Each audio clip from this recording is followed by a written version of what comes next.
Go ahead, not tight. So, good afternoon, everyone. Thank you for coming out. I'm Steve Rees. I am a Cornell Cooperative Extension, Chautauqua County Master Gardener volunteer.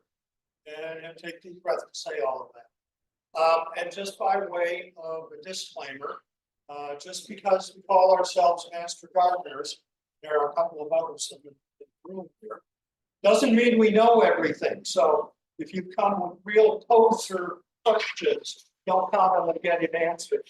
But we can point in our direction.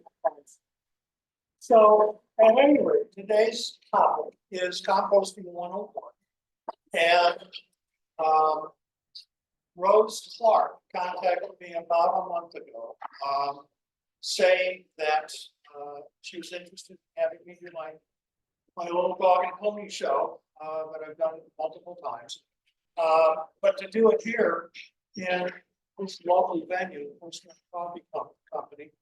And thankfully, Kathy Baker, wherever she went, she was here. There she is. Agreed to let me sit up here and do them. So we all heard a round of applause eventually, and I'll just get started. So first off, this is about small scale composting. I want to emphasize that. This is the sort of thing you could do in your backyard. It's almost the kind of thing that you could do in a condo or apartment building if you have a little room out back. This is not commercial composting. It's not composting for the farmstead. It's more composting on a kind of a personal level. And the point of that is to enhance your own gardening adventures and the soil that you carry those adventures on. So I like putting this slide in here. There's another disclaimer, a little bigger disclaimer about this. I don't actually have these compost bins. I took them apart in 2019 because they were sitting in the space of the 9x16 tool shed that we needed to put all of our, guess what, gardening crap in. But this is kind of where we started. When I first bought property about 25 years ago, actually it's longer than that, but I just started, I had some scrap hardware cloth, some scrap pipe, some scrap brick, and this, that, and the other thing, and I just kind of put together a 2-bin system, and it worked really fine until it couldn't work anymore because I needed space for something else. But anyway, I always like this image because even though it's adorned, it suggests that there is fun stuff coming. And after the snow melts and spring gets here, and things start to warm up, that compost bin can start cooking and start making. So I always like to start with that slide, even though it's up. Can you move just a little closer to the speaker? They're having a hard time hearing. Am I on spike now? They just start having a hard time hearing. Checking. Okay, so why should I bother to compost? Really, we think of this in terms of organic recycling. You know, in the state of New York, we take cans and bottles, and they all get recycled. We take cardboard to the transfer station or wherever it happens to be, and we can recycle all of that. And unfortunately, a lot of that stuff ends up in landfills.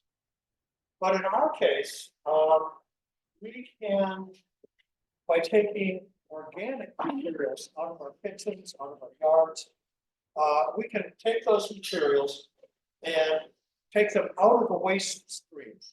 And by that I mean get them off the curb, get them out of the bins that are going to end up in the landfill, and that sort of thing.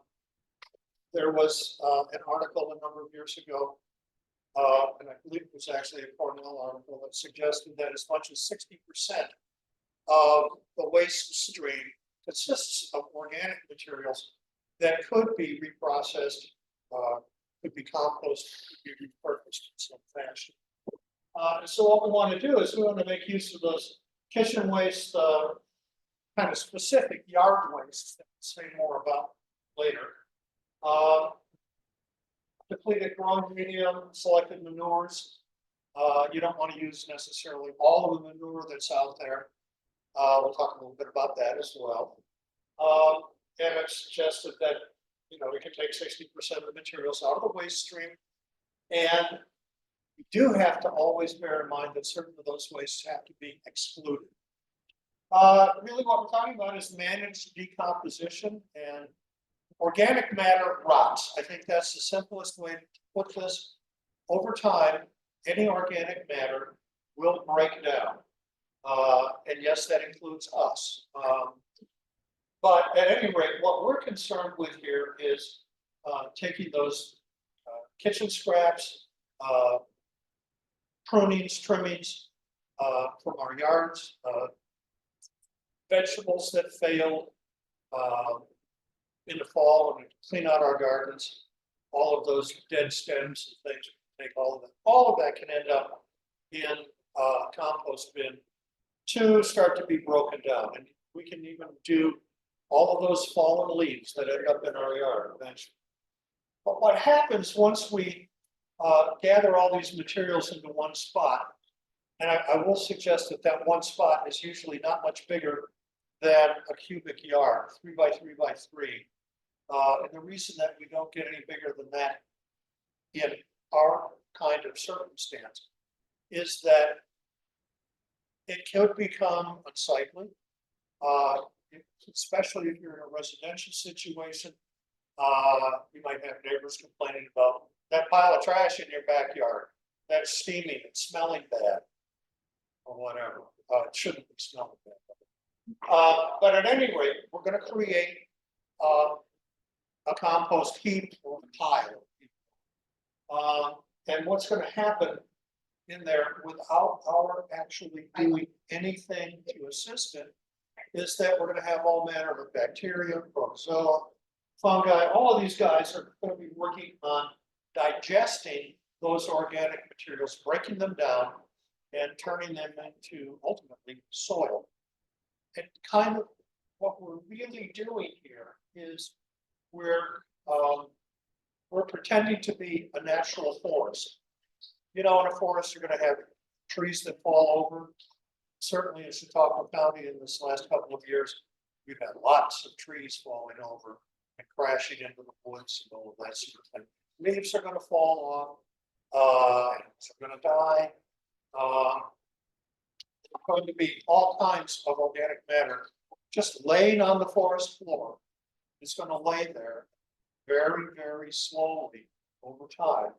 It's going to break down and ultimately become part of that native soil or the humus that makes up the forest floor. Half the time I keep calling that stuff humus, and it's not humus, it's humus. So anyway, what we're trying to do is we're trying to replicate that process, but we want to try and speed it up because we don't have, you know, an entire lifetime to devote to this. So what we can do is we can provide the proper environment for these organisms. We're giving them some shelter based on how we build our pile.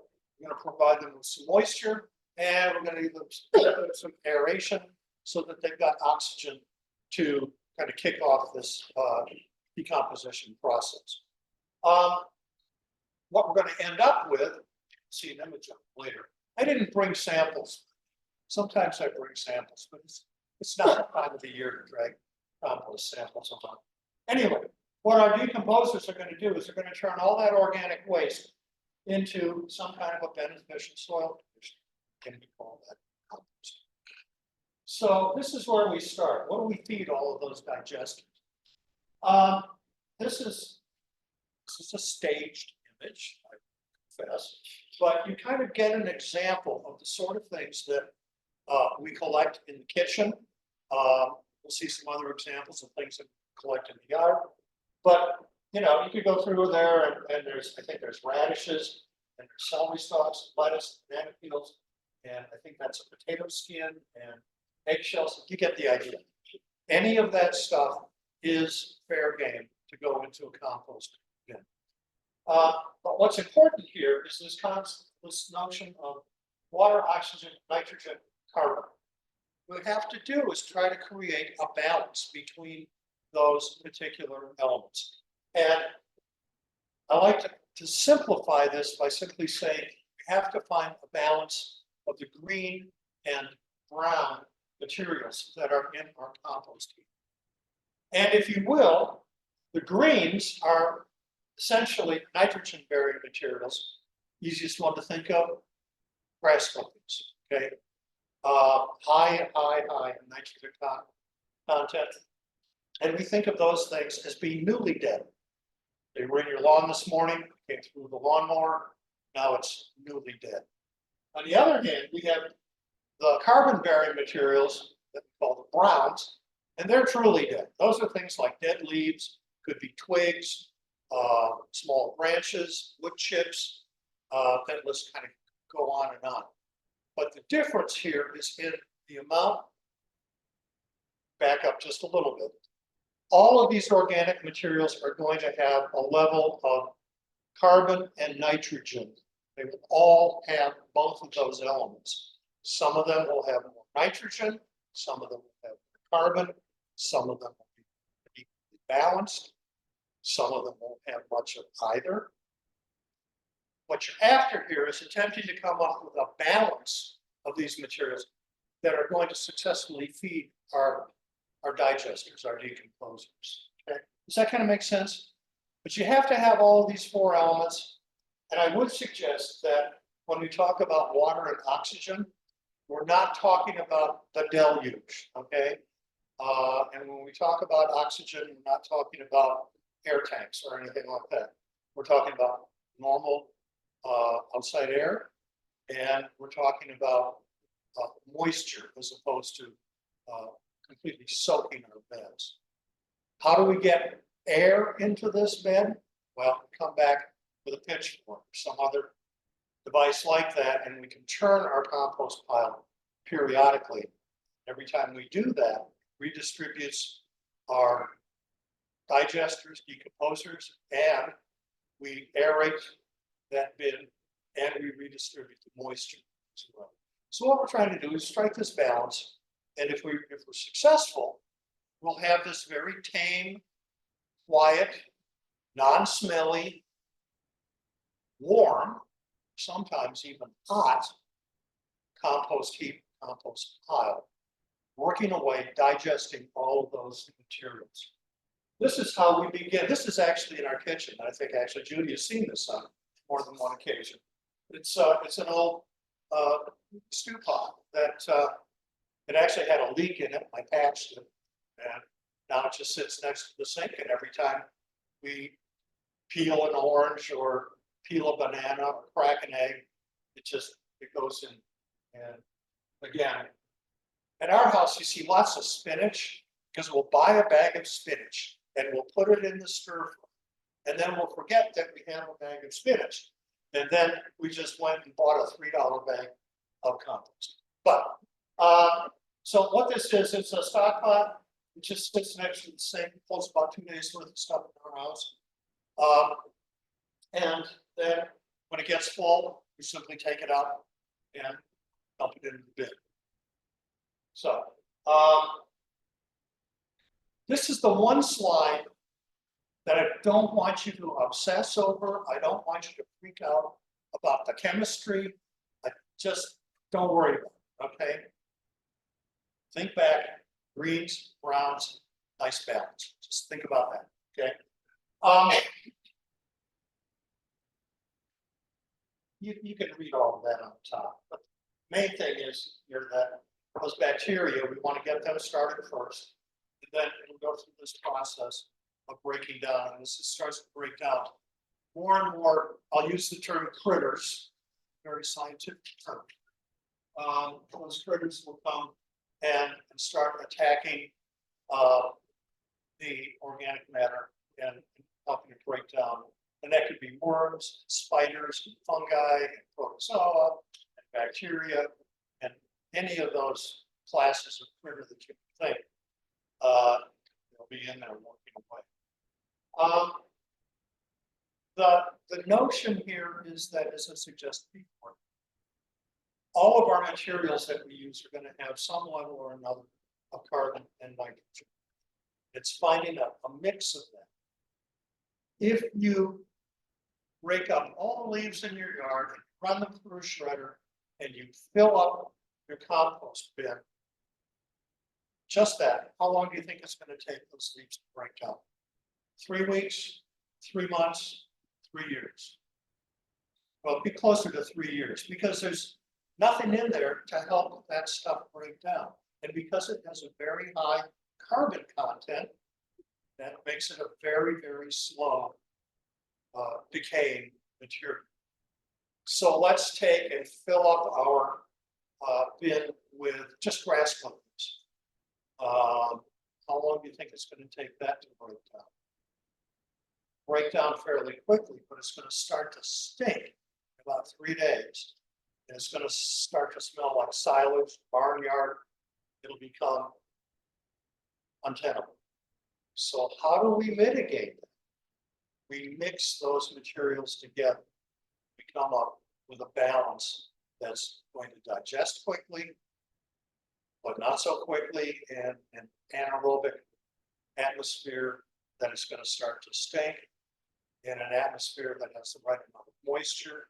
And because we're turning this periodically, we're aerating, keeping it sweet, keep it working, and making good compost. Here's some notions of what we can use for nitrogen and carbon bearing materials. And you can just look at all of that.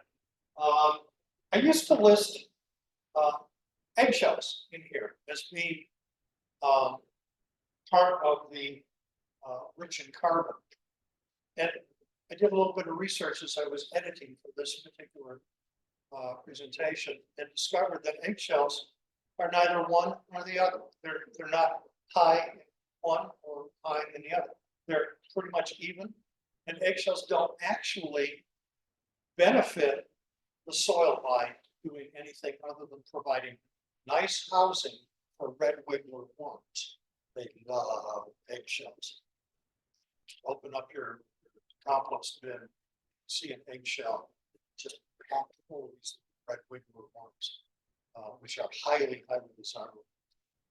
The other thing about eggshells is that we crunch them up as we use them and put them in the bin, and then as I come through, I'm kind of anal retentive about this, but when everything is ready to be turned into true compost, I screen all of my compost through a 1/2-inch screen, and as it's going through the screen, as I'm crumbling stuff up, I'm breaking up those eggshells even further.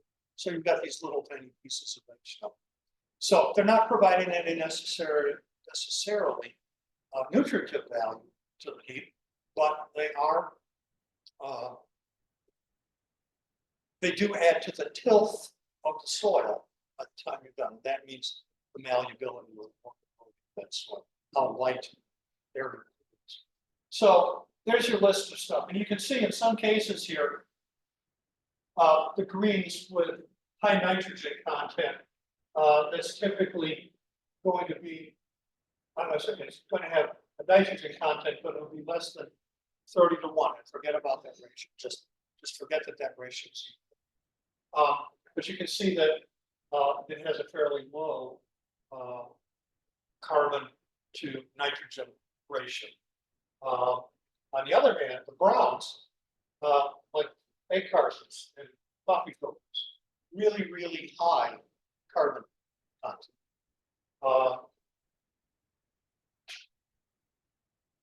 Things to avoid. That's pretty self-explanatory. Obviously, plastic is not going to break down in your compost heap. You want to keep pet waste and human waste out of it. Dairy products, oils, milk products, peanut butter. That list can go on and on. Salad dressing. You want to keep all of that stuff out of there. And probably most importantly, if you're doing a lot of work cleaning up your yard in the fall or in the spring, you want to make sure that you don't put noxious weeds in this bin, because those weeds will have noxious weed seeds. And there's no guarantee that you're actually going to kill all of those seeds in the decomposition process. You're going to develop hopefully some fairly high temperatures in your bin, around 150 or so degrees ideally. But oftentimes that's difficult to achieve. And so let's say it only gets to about 100 degrees. It's not gonna kill off those bad weed seeds. If it ends up in your compost, then you put it in your garden, guess what you get back? Weeds. So you want to keep noxious weeds out. You want to keep diseased plant material out as well. Oh, what is that stuff? Mildew, powdery mildew. My wife has a lot of plants that in late season will develop a significant amount of powdery mildew. And that just goes straight in a bag, and it goes, at least in our circumstance in Dunkirk, it goes to Lucas Avenue, where it ultimately ends up at their compost heap, and I'm really not certain whatever happens to that stuff. I don't think it goes to the landfill, but I think it gets spread on city property somewhere out at the edge of town as landfill more than anything else. So we just get rid of all of that stuff. So there we go. Before going on, any questions? Just simple ones. Yes, ma'am.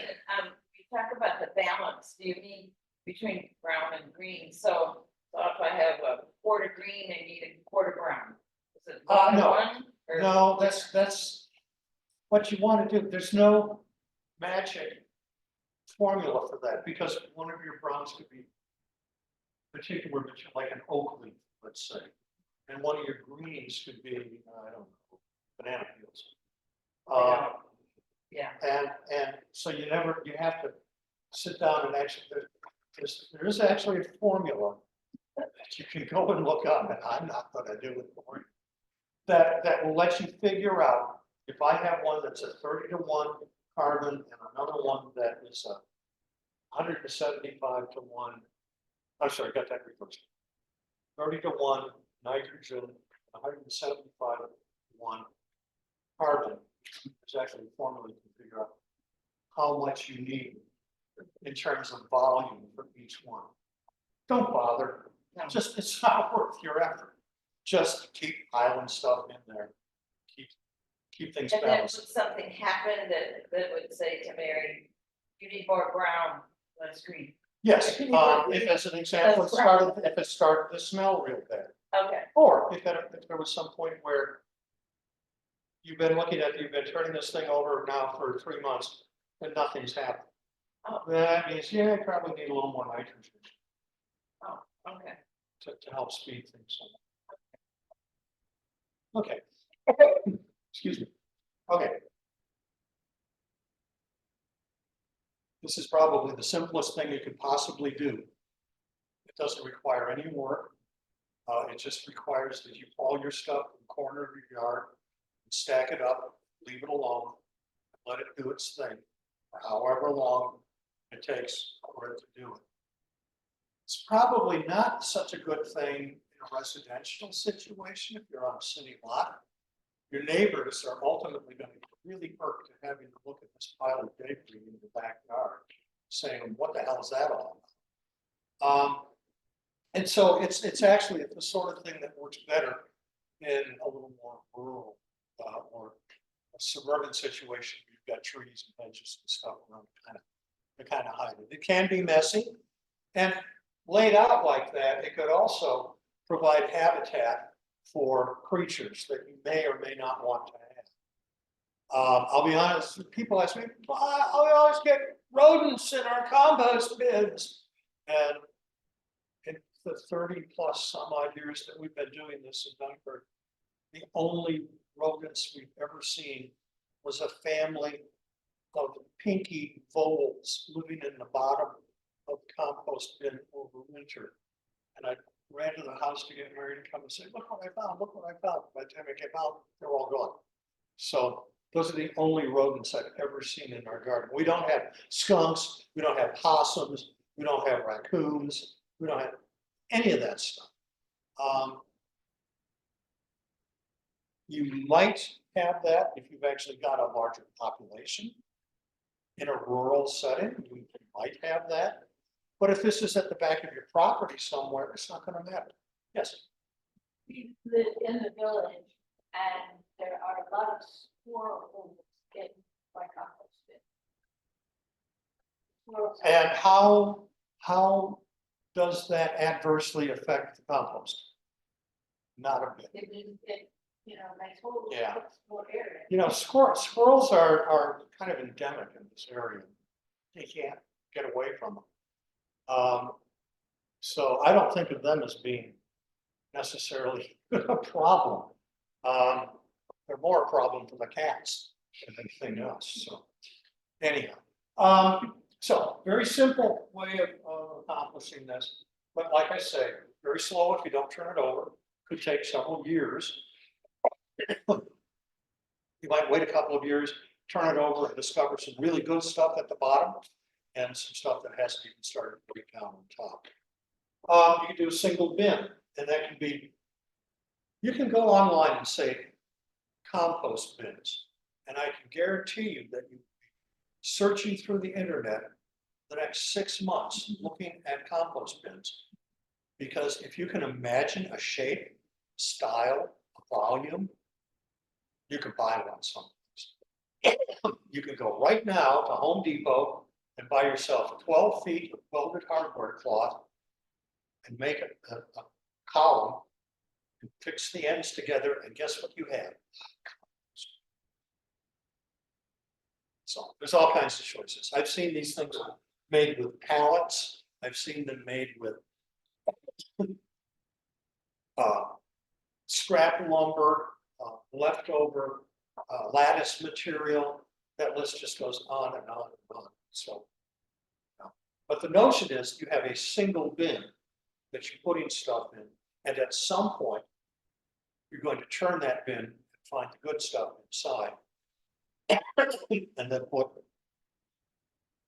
and then refill it with stuff that hasn't broken down. Up at the top, these top two images are the compost bins that I used to have, that I dismantled. And you can see what they were made out of. They were made of used galvanized pipe that I had because I repiped the entire house, replaced it with copper. And this is half-inch hardware cloth. And I just built the framework and set it on some bricks. Those two bins cost me, I think, about $50 when I first built them, and they lasted over 20 years. You got some other examples down here at the bottom. Just 3 separate bins, if you will, that you can put stuff in. And this, if something breaks down, you see stuff is breaking here, then you screen it in here, and this breaks down some more, and then it's finished, it goes in here, take it out of here, put it in your garden, kind of thing. So, anyway, there you go. Can I ask? Oh, yes. Sunshine or shade? I prefer to put it in the sun because that way you use the sun's energy to heat things up.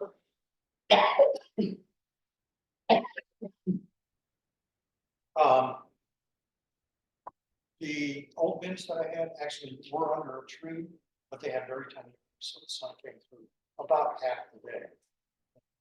Fine, even with that. I'm a big believer in composting your leaves, but I'm also a big believer in you have to break those leaves down. You have to start the process. I used to have a picture of a pile of oak leaves in my backyard that I had raked up, never got around to doing this process with them. And they sat there for the better part of 2 winters and did absolutely nothing. The other hand, take these things, shred them, they come out very fine particles, put them in the compost bin, they'll be gone in 6 months. Okay, commercial bins and tumblers on the internet, find 1,000 of them. Some are more efficient, more practical than others. Some are outstandingly expensive. and they don't really need to be.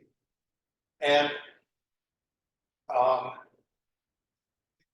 never used any of these. Well, I'll tell you the truth, we had one of these one time, and it never did anything. We couldn't make it work. I'm not sure what we were doing wrong with it. But we put stuff in it and we come back, 3 weeks later and the same stuff is still there. You open up the little trap door and all the stuff falls out. Hasn't done anything. So, of course, we only paid $1 for it. It's no great loss.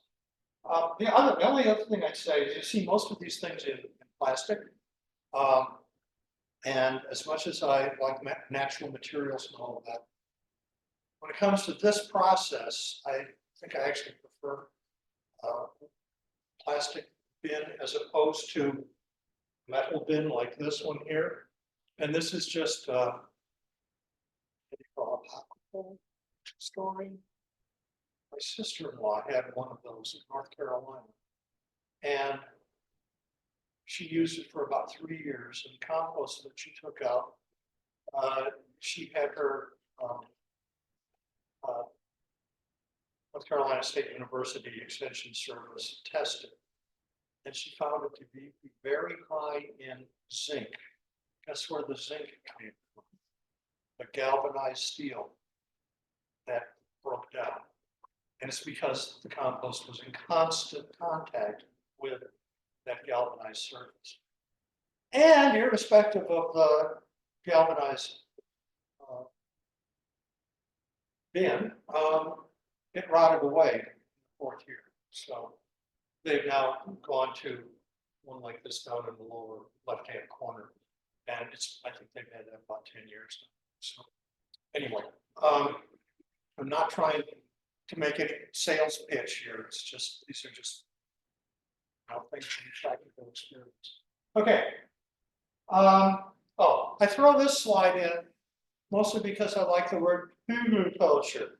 I love saying the word culture, which means mound culture or hill culture in German.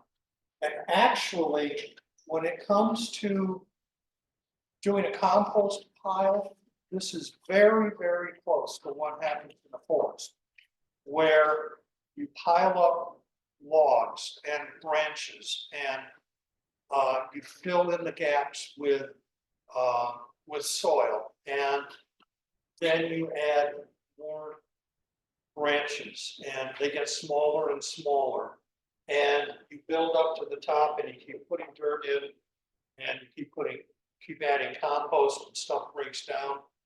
You never turn these piles. You just keep adding compost to it. You keep planting in it. You let the roots go down, break up the soil. You let microorganisms work on those limbs and branches, and it just becomes this incredibly productive, fertile pile on which to grow food. These piles that you see here, I don't know if you can see this concrete wall in the back here. That's the I-5 as it runs through Bellingham, Washington. And when it ran through, when the DOT put the roadway in, it went through a really nice neighborhood, the York neighborhood. And it left this really oddly shaped triangular piece that was about 1.5 acres in size. And it's an arrowhead on one end, but it's 70 or 80 feet wide on the other end. And so the residents of that neighborhood got together and for $1 bought the property for 99 years from the state of Washington Department of Transportation, and have done a community garden there for about 20 years now. And you can tell that this has been here as an example for quite a while, because it's very badly broken down. This one here, when we visited 2 years ago, I think, it wasn't there anymore because it had completely deteriorated and a new one had been rebuilt in its place. But if you have lots of limbs of things on your property and you don't want to pay, Kravitz Tree Service to come grind them up for you, that's a good way to to get rid of all of that stuff and provide a place to grow food through some. Okay, you can read about all of that stuff, but that's agriculture. Here's a disclaimer. The homemade bins in the following slides, et cetera, were replaced in 2019. You've seen what they look like, okay? This is a commercial bin. It's actually two commercial bins. I simply went out and bought the steel corner posts, and I went and bought lumber, 1x6 lumber, and each of these boards are 3 feet long, and so it allows me to build a bin 3x3x3 tall. And I think actually, if I were to do this again, I would actually make those boards a little bit shorter, say 30 inches, and it would make a smaller bin, but it would be more compact, and all of those materials would be closer together. They would have a much better opportunity for heating and breaking down a lot more quickly. The bottom, well, the second and third of these bottom slats in front are removable. You just pull them out, and then you can get in there with a pitchfork to pull stuff out of one side and dump it into the other side. And this is what these look like on Tuesday of last week. We had just been throwing stuff in there since last fall, and I didn't think much of anything would happen, but I really did want to get down to this side to see if there was anything worth screening, putting in the garden this spring. And lo and behold, there's about 8 inches of stuff in there that I'll screen out. And I'll probably get about a wheelbarrow and a half full of really good compost to be mixed into my other garden soil.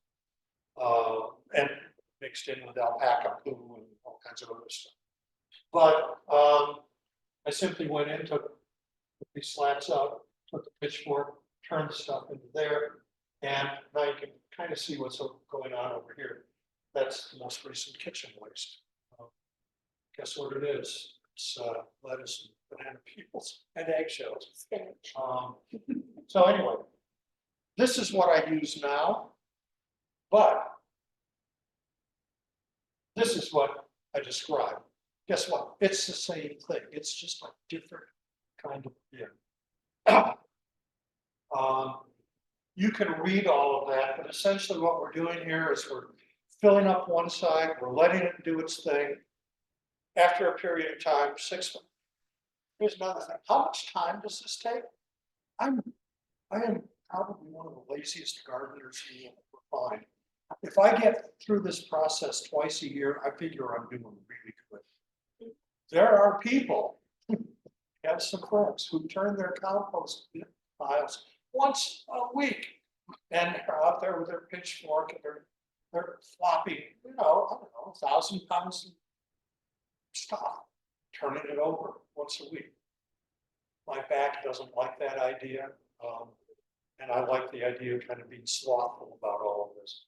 So anyway, what happens here is, this is the bin that I still use to put my finished compost in. It's a 20-gallon, 25-gallon, like horse trough kind of thing. Feed trough. Is it more than any horse people here? Don't have any idea how big that is, but 25, 30 gallons, something like that. What? Anyway, with one screening, typically I'll fill that up with good compost. So stuff sits on one side, and in this particular case, pretty much the same thing that happened with the current system. This had been sitting full of all kinds of stuff for quite a period of time. I came in, pulled the front off of it, took my pitchfork, piled all the stuff that had not broken down at all here. And then this right here is the stuff that goes through a screen. So I keep talking about this screen. What is that? Well, it's a 2x4 framework that's about 3 feet wide. And in my case, it's about 7 or 8 feet long. And it sits up on sawhorses, and 2 wheelbarrows can sit underneath it. So then what I can do is I can take a shovel or pitchfork, take out a scoop of that, throw it on a screen. Then this is the therapeutic part of this. This is just, I don't want this to sound too weird, but you can stand there and just keep rubbing this stuff through the screen. And you're kind of all by yourself and nobody's bugging you. And you can just stand there and do this. And you feel like you're actually producing something, you're accomplishing something, but it's not a whole lot of work. What if you don't screen? The stuff that doesn't screen, right here, gets turned back over to, oh, you mean if you don't If you screen? don't screen, If you don't screen at all? then you just have to close. Well, you're always gonna have stuff that's not broken down. And there's no reason that you can't bury that in the soil. You know, go to your flower bed as an example, and then like dig a trench and put all of that stuff in and kind of cover that over. I mean, that's a thing you could do. Then you wouldn't have to worry about waiting for the stuff to break down. The other thing I was gonna say. The problem with that is you can't really use it as top dressing, like around your bean plants or around your tomato plants. Because you're gonna have, I don't know, corn husks and Oh, I see. stuff It just looks nice. laying on the top. Yeah, and really creating a screen is not a big deal. We've actually got screens. We have two of them that fit on top of our wheelbarrows, so that we can take several shovels full, screen it, and then immediately half by half. Anything bigger, we have a lot of stuff in some of these things. And actually, with anything bigger than a half by half, the particle size is usually bigger. And we want this kind of broken down, the small things that we get. Yes, Well, you said no human or pet food, but you said non-food. What's it? I know there's a difference. well, the problem with animal food and with pet food is you really don't know what some of those materials on the label are. The chemicals in the dog kibble, chemicals in the cat kibble. You have no idea what you're getting out of the litter box. Are you treating your animals with flea medicine? They have a systemic flea medicine in their bodies. Does that get into their feces? I'm not a veterinarian, I can't say that for certain, but we know that we medicate our pets, and we have no idea how much of that ends up in feces. What about chicken?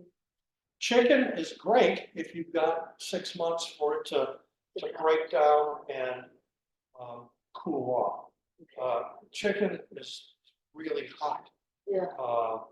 manure. And if you were to put that straight into your garden, it would burn your plants. It's because it's so highly acidic. You have to let the acids break down.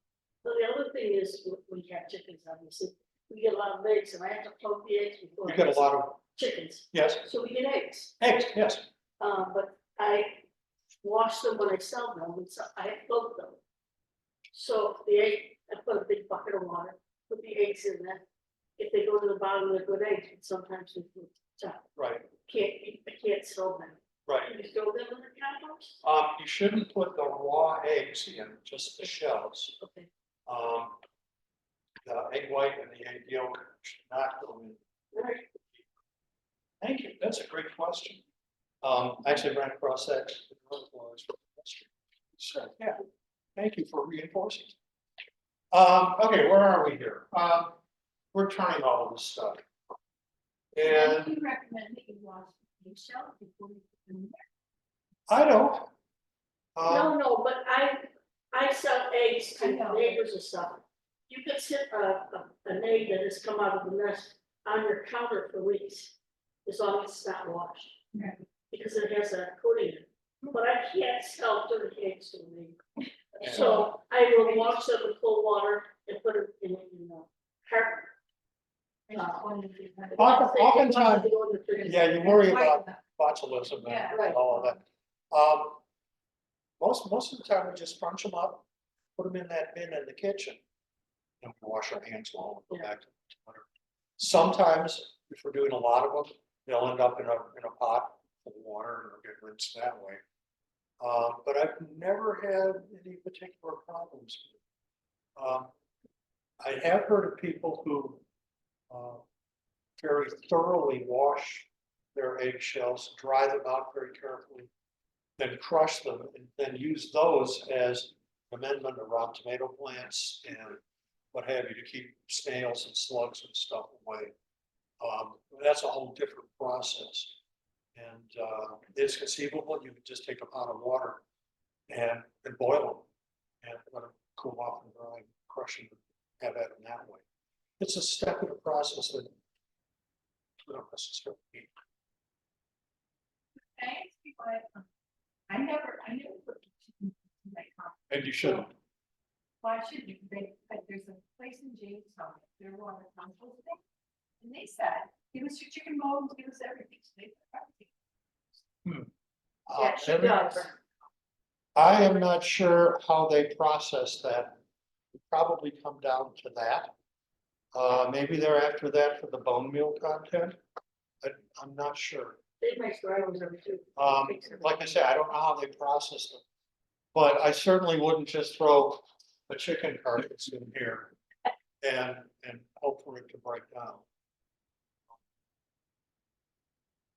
Sorry, I don't have a better answer. Okay.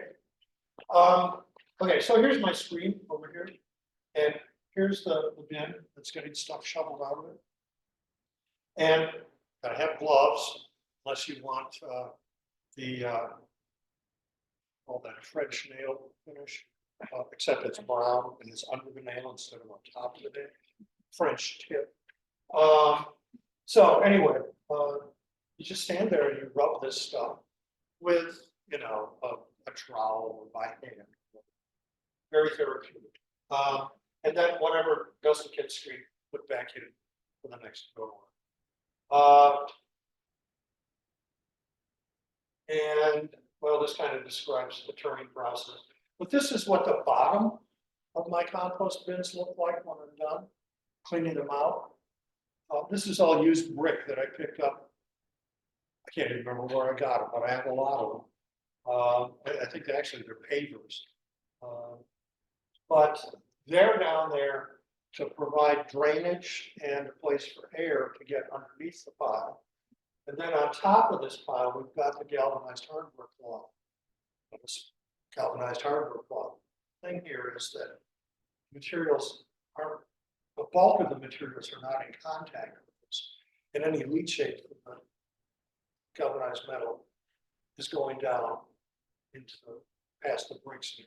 It's being leached out of it, so it's not being fed into the compost. So I don't worry too much about that. Finish it all off, it's clean, you can reset stuff, and then we're ready to go. And here's the payoff. This is what the end of it looks like. All of that stuff, all those leaves, all of that crap turns into that, and put this directly into the garden, and you can mix it with other soils and use it in hanging baskets or flower pots or whatever.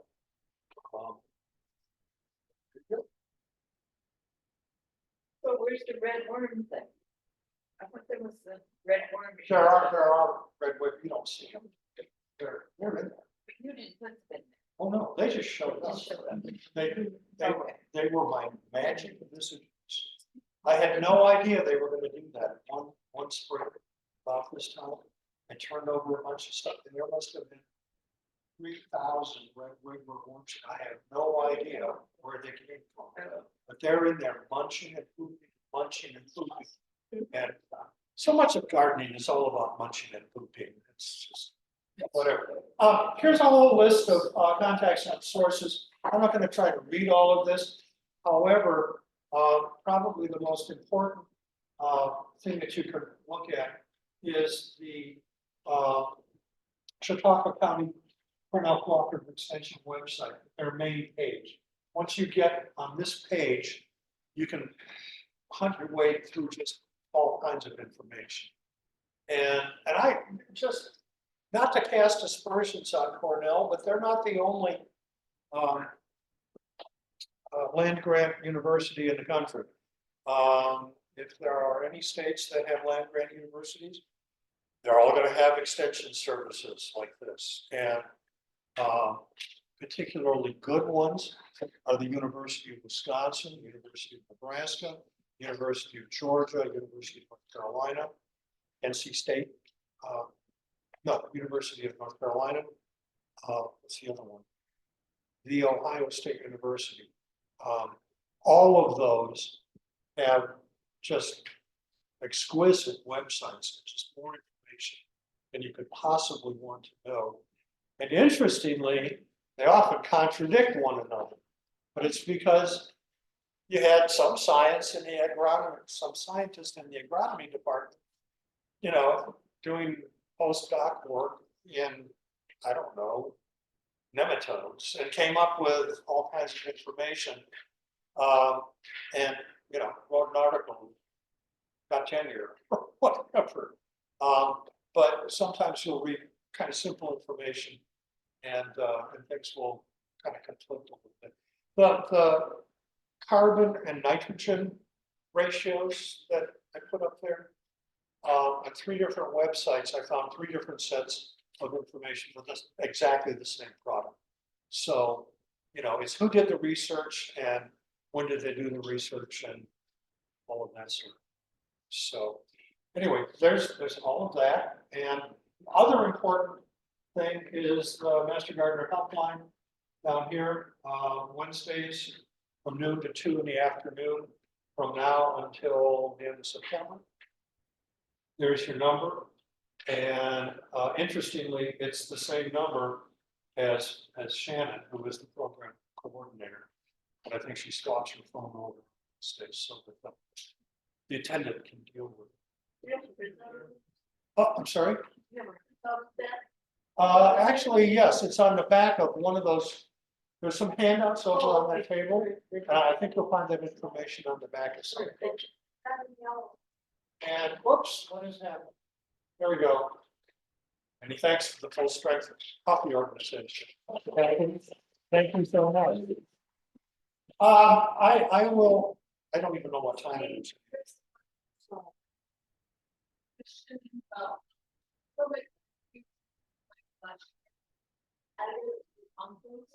Oh yeah. I don't have a lot of experience with that, although I have a friend in Delaware here where they grow a lot of mushrooms. They call it extended soil or something like that, as mulch, as opposed to actually trying to grow anything in it. And it stinks to high heaven. But I really don't know enough about it to say, yeah, it's great stuff to use. But I would certainly read up on it before I did.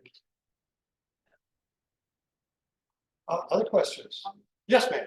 Is it by any chance bokashi composting in a bucket where you get like a liquid out of the bottom?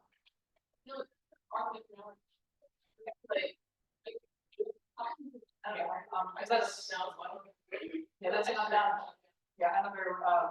composting modality I'm interested in is bokashi. You put granules of this substance in a bucket, and it's a anaerobic fermentation compost. So you can actually put things like meat in there. Right. And as it breaks down, they call it bokashi tea. It drains out of the bottom of the bucket, and then you dilute that, and then you can use that as liquid fertilizer. Yeah, and somewhat akin to that is the whole notion of vermicomposting or worm compost. Yes. Which is another, I mean, that's a topic for an entire afternoon. But that's the sort of thing you can, you know, literally put in your kitchen, have it just run all year long, and you get tea out of it that you can dilute and pour on your plants as a nutrient. Plus, you'll get all the worm castings that you can work in. You don't get a lot of volume, but It's all really valuable stuff. It's highly nutritious. So I'm not familiar with what do you call it, bokashi? I'm not familiar with that process at all. So, we thank you for that. Other questions?